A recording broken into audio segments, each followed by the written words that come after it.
So I'm going to ask again, what is the evidence for this? Without a preamble, without a script, without baby steps, just give me some evidence. For example, I'll give you some really good evidence for the Old Testament God. I think it was in First Kings when there was the pray off against the Baal gods, and I think it was Elijah or Elisha prayed for water-soaked wood to light on fire, and in the story it did. That's evidence for that God. That's a pretty strong evidence for that God. There might be some other explanations. Pretty strong evidence for that God.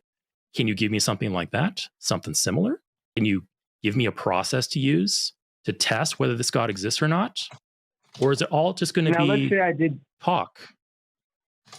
Now, let's say I did that. I'll admit to you, I have not heard a word from God besides from what's in the Bible. I've not seen, and I've not, and I do not have any evidence the way you want it, like that.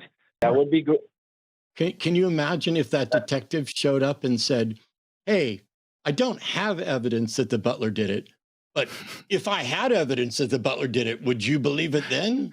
That's the level of fucking apologetics, that when you repeatedly ask for evidence for nearly half an hour, you get this tap dance around all kinds of things about, well, that's just your belief, and you can't trust this, and you don't know this, and you can't do that, and this is just a belief, and this is a belief. But what if there was evidence? Well, if there was evidence, I would believe it, just like I will believe anything if there's sufficient evidence to warrant belief.